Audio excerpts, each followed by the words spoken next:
सकता हूं। पर मोहन भागवत जी ने बोला कि हर मस्जिद के नीचे शिवलिंग नहीं खोजना चाहिए। मोहन भागवत जी संघ प्रमुख ने बोला। देखिए देखिए, थोड़ा धर्म संकट मत करिए। अभी हाल अपने बीच में से आप एक तरह से ऐसे नाम का जिसका पूरा देश आदर करता है जी, हमको भी उस तरह से सोचना चाहिए। वो शुद्ध सांस्कृतिक संगठन है और उनके द्वारा कही गई बातों का मर्म भी समझना चाहिए, जैसे उनने बहुत अच्छे से इस बात को समझाने का प्रयास किया। आप बताइए, इस देश के अंदर हमारे राष्ट्रीय स्वयंसेवक संघ के परम पूज्य सरसंघ चालक जी ने अगर ये बात कही है तो कितनी पवित्र और कितनी अच्छी बात कही है, तो हमको उसके बारे में गंभीरता से सोचना भी चाहिए। लेकिन अब उस बात को हम अगर इस पॉलिटिकल फ्रंट की तरह उपयोग में लाएंगे तो मुझे लगता है जरा गलत हो जाएगा। मैं इससे माफी चाहता हूं, आपको भी निवेदन करता हूं कि उनकी भावना का सम्मान करिए। जिनके ऊपर हमेशा से इस बात के बारे में प्रश्न उठते थे, उनने अगर कोई रास्ता बताया तो निश्चित रूप से वो मार्ग भी हमको मानना चाहिए। मेरा अगला सवाल है कि बीजेपी और संघ के रिश्तों पर आप क्या कहना चाहते हैं? मध्य प्रदेश तो आरएसएस की बड़ी प्रयोगशाला है। बीजेपी और संघ के रिश्तों के बारे में आप क्या कहना चाहते हैं? क्योंकि बहुत सवाल उठते हैं कि रिमोट कंट्रोल से वो सरकार चलाते हैं, भगवाकरण कराते हैं। देखिए देखिए, ये वो सारी बातें हैं जी कि जब आप अपने जीवन में जिस बात को समझते नहीं उसके प्रश्न खड़े करते हैं। राष्ट्रीय स्वयंसेवक संघ का मूल काम क्या है, इस बात को आप समझोगे तो उत्तर मिल जाएगा। राष्ट्रीय स्वयंसेवक संघ का मूल काम इस देश में राष्ट्रभक्त नागरिक तैयार करना है। जी, तो क्या आप राष्ट्रभक्त नागरिक नहीं बनना चाहेंगे? और उनका अंतिम लक्ष्य क्या, ये भी बता देता हूं। उनका अंतिम लक्ष्य केवल भारत माता की जय। तो मुझे गर्व है कि ऐसे संस्कार मुझे में भी आते हैं, तो मुझे इस बात का गर्व होना चाहिए। हाँ, पॉलिटिकल पार्टी के नाते से मैं भाजपा का कार्यकर्ता हूं, तो मैं पार्टी की लाइन पॉलिटिकल दृष्टि से लेता हूं। दोनों में कोई घालमेल नहीं है और ये बात सब स्पष्ट है। मुझे लगता है इतना ही बोलना पर्याप्त है। अब आप आगे चलिए। जी जी जी, लेकिन संघ जो है वो महाराष्ट्र चुनाव में भी मदद करता है, मध्य प्रदेश के चुनाव में भी मदद करता है बीजेपी की। देखिए, ये गलतफहमी है, ये बहुत सारी गलतफहमी लोग फैलाते रहते हैं। और संघ तो वो धारा है जो 1925 से एकमेव राष्ट्र की धारा लेके चल रहे हैं कि इस देश के अंदर सांस्कृतिक राष्ट्रवाद और राष्ट्रभक्त नागरिकों की फौज तैयार करना जो देश के हित में काम करे। मुझे इस बात का गर्व है कि वो उनकी धारा में काम कर रहे हैं और हमें अपना काम करना है। जी, आपने श्री कृष्ण पाथीय न्यास का गठन किया है और आरोप यह है कि ये हिंदुत्ववादी है। देखिए, अब ये देश की पहचान भगवान राम भगवान कृष्ण से है कि नहीं है, प्रश्न यहां से खड़ा होगा। और जब भगवान राम हमारे देश के आदिकाल से सनातन संस्कृति के ध्वजवाहक के नाते से सबके बीच दिखाई देते हैं, तो मैं आज तक नहीं समझ पाया हूं कि भगवान राम और कृष्ण के जीवन के कई सुखद प्रसंग इस देश में फैले हुए हैं। और इस देश में मध्य प्रदेश आता है कि नहीं आता है? तो मध्य प्रदेश आता है। ऐसे में भगवान कृष्ण अगर कंस को मारने के बाद शिक्षा की महत्ता स्थापित करते हुए, पहले तो दुनिया का यही आश्चर्य कि भगवान कृष्ण को कंस को मार रहे हैं लेकिन सत्ताधीश नहीं बने, ये उनका कितना उज्जवल पक्ष है। और दूसरा बड़ा पक्ष है कि वो 11 साल की उम्र में उनने पराक्रम कर दिया, उसके बाद भी उनने शिक्षा को महत्ता दी और वो उज्जैन सांदीपनि आश्रम में आकर शिक्षा ग्रहण करते हैं। तो क्या हमको तीर्थ के रूप में, आदर्श के रूप में सांदीपनि आश्रम का विकास नहीं करना चाहिए? एक निवेदन। तो एक तरह से भगवान कृष्ण ने सुदामा से जहां दोस्ती की, तो गरीबी अमीरी की दोस्ती का सबसे श्रेष्ठ स्थान नारायणा बना। तो ऐसे जो जो स्थान पे वो आए गए, इनको हम तीर्थ के रूप में या पाथेय के रूप में बनाते हैं, तो ऐसे में दूसरे के पेट में क्यों तकलीफ होना चाहिए? हमारे अपने हमारे आराध्य है। हमने कहा कि भगवान कृष्ण के ये पक्ष समाज के बीच में आज भी नए सिरे से जाना चाहिए।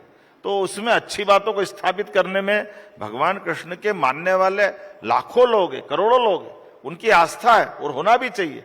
ऐसे में हमको उनका पाथेय बनाने में तकलीफ क्या होना चाहिए? नहीं, मैं तकलीफ के कारण बता देता हूं। अब आपने एक ऐलान कर दिया कि हर पर्व आप सामूहिक रूप से मनाएंगे, उसमें मकर संक्रांति है, गीता जयंती है, गुरु नानक जयंती है, हर जिले में गीता भवन बनवा रहे हैं। अब विपक्ष कह रहा है कि ये तो पूरा भगवाकरण ही है, ये तो हिंदुत्व का एजेंडा है। मेरे को एक बात बताओ, सरकार समाज का प्रतिबिंब है कि नहीं? तो समाज मनाता गीता जयंती, समाज मनाता मकर संक्रांति, समाज मनाता जन्माष्टमी, तो सरकार अलग क्यों खड़ी रहेगी? सरकार क्यों नहीं मनाएगी? कोई इस बात में रोकेगा तो हम तो 10 बार मनाएंगे, वो उनको पेट में दुखेगा तो 10 बार दुखे, इससे चिंता। अरे समाज जो कर रहा है, सरकार उसमें सहयोग कर रही, तो हम गलत क्या कर रहे हैं? अच्छा, हमने कहा जी कि इस देश के अंदर पवित्र गीता जैसा ग्रंथ जो ज्ञान योग, भक्ति योग, कर्म योग तीनों की शिक्षा देता है। और आप अतीत का उदाहरण देख लो, अल्बर्ट आइंस्टीन से लगा करके विश्व के बड़े बड़े विद्वान अगर गीता को पढ़ करके अपना मार्ग खोजते हैं। ओपनहाइजर जिनने परमाणु बम बनाया, जिसके मन में इस बात की पीड़ा थी कि मेरे परमाणु बम बनने के बाद कई लोग मेरे हाथ से मर गए, तो उसको कोई मार्ग नहीं मिला। उसने संस्कृत सीखी, गीता का अध्ययन किया और कर्मवाद की शिक्षा के आधार पर उसको लगा कि मेरे हाथ से ये कर्म होना था, लेकिन मैं सब कुछ नहीं हूं, करने कराने वाला ईश्वर है। तो अगर वो अपने मार्ग में कहीं इस बात का लाभ लेता है, तो ऐसे में मैं गीता की बात पूरी दुनिया में करता हूं तो गलत क्या है? ऐसे में गीता आप कभी गूगल खोल के देख लेना। मुझे गर्व है, दुनिया में सबसे ज्यादा गूगल सर्च इंजन पे पढ़ी जाने वाली पुस्तक गीता है, और इसलिए हमें इस बात का गर्व है। अच्छा, मैं आजकल सबके पास डिजिटल वॉच है, आपने वैदिक घड़ी लगवा दी। सबके पास डिजिटल वॉच है, आपने वैदिक घड़ी लगवा दी है, क्यों? आपको मालूम वैदिक घड़ी क्या होती है? बिल्कुल क्या होती है? ये वैदिक घड़ी का काम है नहीं, जो क्या होती है वैदिक घड़ी? क्या है बताओ नहीं, जरा। आप बताइए। आप तो समझाओ मेरे को, किसको कहते हैं वैदिक घड़ी? नहीं, पर आजकल डिजिटल आप वॉच का जमाना मेरे है। को समझाओ तो सही, वैदिक घड़ी क्या होती है? वैदिक घड़ी जो कि अपने तरीके से पंचांग वगैरह सब बताती है। पंचांग क्या होता है बताओ जरा। जिसके हिसाब से तिथियां चलती हैं। तो तिथियां कैसे बनती बताओ जो जरा। उज्जैन नहीं, अब जब से गुड़ी पड़वा शुरू होता है तब से विक्रम संवत शुरू होती है। गुड़ी पड़वा कैसे अब शुरू आप होता तो है मेरा बताओ ना इंटरव्यू मेरे लेने को। लग गए हो। मैं क्या गुड़ी पड़वा कैसे बताओ आप जरा मेरे को। नहीं, ये क्या क्या है? क्या संक्रांत ये? कब पड़ती है, मतलब तो जो हमारी हिंदू रीति रिवाज के त्योहार कब पड़ते हैं उसकी जानकारी मिलती है। है ना, मैं आपको जो आप बात बता रहा है मैं उसी पे आऊंगा वापस। जी, हमारी तिथियां बनाने में हमारे समय के विभक्तिकरण की शुद्ध पद्धति अगर कहीं है तो पंचांग आधारित है।